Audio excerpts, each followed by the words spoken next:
Welcome back, friends. This is Martha Boneta filling in for John today on the John Fredericks Show. It is now 6:38 a.m. in the morning. We have a huge lineup for you. Coming up next is Fighting Joe Morrissey. Joe is a former member of the Virginia General Assembly, the oldest legislative body in our nation, and he is also a practicing attorney and a former Commonwealth's attorney for the city of Richmond as well. He attended the University of Virginia and received his law degree from Georgetown University and his LLM from Trinity College in Dublin. I just learned that. I didn't know that. It is a great day to have Fighting Joe on the show with us. Joe, good morning.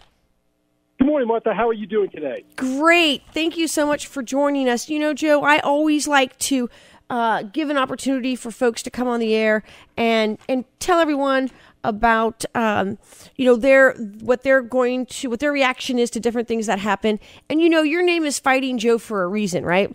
And I'm just wondering if you are going to be fighting these charges that were reported, or not charges, these the Virginia bar revoking your bar license that was recently reported.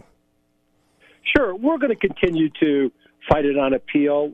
I mean, there were two technical violations that my lawyers felt did not even come close to requiring a revocation. So that's why they have appeals and appellate courts, Martha, to fight this. So we'll let the lawyers handle it and go from there. No, it's just Go ahead. Is it a long process? Do you anticipate it will take a long time? I think it can be, and we'll see. It is, the process requires transcripts to be made, briefs to be written and submitted, arguments to be made. So, it could be a long time.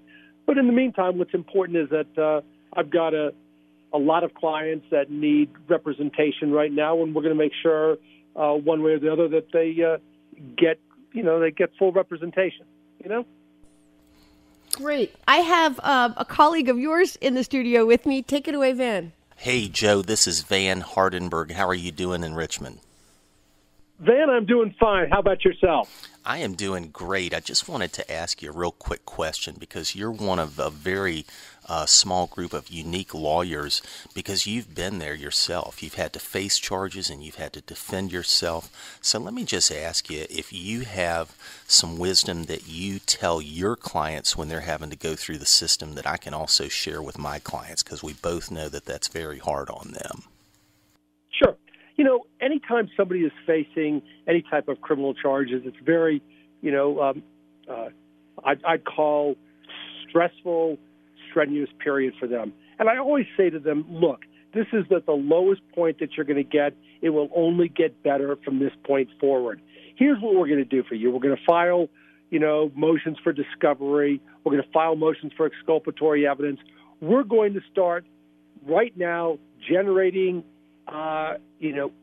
and marshaling evidence in your favor that we can present to a judge or a jury. And you let them know that, listen, just because you've been charged, that doesn't mean that it's even close to being found guilty. And with that type of assurance, generally almost all clients feel that, hey, there's light at the end of the tunnel. This is a difficult period now, but I'll get through it, No, that makes sense. I appreciate that. And, let me just say this. I'm working at a jury trial on Tuesday, serious matter, and the client's been going through this for a year, aggravated sexual battery charges, and we're going to, he is actually, there's no doubt in my mind, 100% innocent. But the process has gone on from a year now, from the first time we got him bond until now. And we slowly are putting together his case, and I think it's going to be one of those aha moments for the jury when they realize, oh my God, this person is totally innocent. So that's all you can say. And you prepare. You don't win cases. because,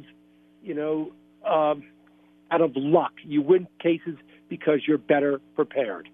Hear, hear. Thank you, Joe. And one last thing, I'm a huge supporter of criminal justice reform, and I think you are too. It's one of these bipartisan matters that we can all get behind to really provide some reform in our criminal justice system.